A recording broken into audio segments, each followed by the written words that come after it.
Hello.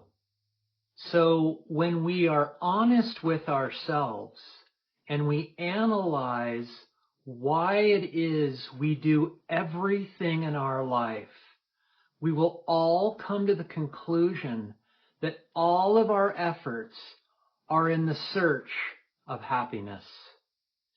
It is our very nature. And we have been misled to believe that happiness is located out in this world somewhere, in relationships or careers or wealth or travel or substances, activities, you name it. You know all of the possibilities that is currently available in this lifetime. And we're all out in the world running around utilizing these efforts to try to gain happiness. And it works temporarily. We can agree to that. But it's fleeting. And what does that do? It bumps us into another effort to go and find happiness, to find completeness, to find satisfaction. So when we hear about non-duality and the practice of self-enquiry, which supposedly leads to this permanent happiness, we say to ourselves, how could that possibly be true? How can sitting in silence, theoretically doing nothing, how can that achieve something? And that's the paradox. That's what makes this completely counterintuitive to everything we believed the process to become happy. And yes, when you're in self-enquiry, if somebody was to walk in and look at you, they would probably think you might be asleep or you're meditating, but you're not doing anything. You're just sitting there. But the truth of the matter is that internally there is a battle going on. There's this battle going on of all of these internal efforts to push us away from ourselves, to move us away from ourselves. And this is known as our vasanas.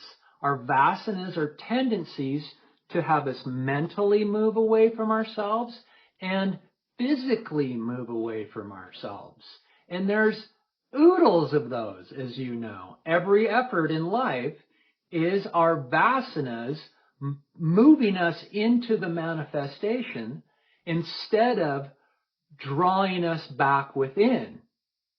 And there is one vasana that does the drawing within. It's your sat vasana. And sat in Sanskrit is being. Our being is drawing us back. So there's one force drawing us back and all of these other forces pushing us away. That's what's happening inside. So there is work, so to speak, but it's counterintuitive work. It's a relinquishing of effort. It's a relinquishing of doing. And in that relinquishing, we relinquish all of the bondage that we've piled onto ourselves, and we believed all of this piling on is what leads to happiness. And sitting in silence is the relinquishing of that. So from an ego's point of view, this effort or non-effort from an egoic point of view, when an ego's looking upon self-enquiry or somebody with doing self-enquiry, they're saying nothing is happening there. There can't be value. So let's run off and do something else that has value. And again, that's the counterintuitive piece. Self-enquiry, by relinquishing all of our bondage in resting into ourself and releasing this baggage that we've added our entire life, in that so-called process, something comes out of that. What comes out of that? Peace, happiness, joy, wholeness. And these are not just concepts. These are experienced as you. You experience yourself as peace, as happiness, as wholeness. And this is true, lasting, permanent happiness.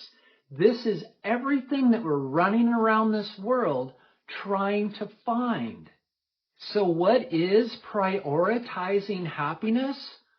Turning within, turning within, turning within, and abiding in your being.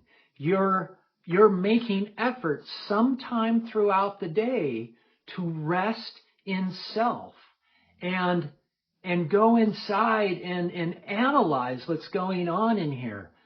We call it self-investigation or self-scrutiny.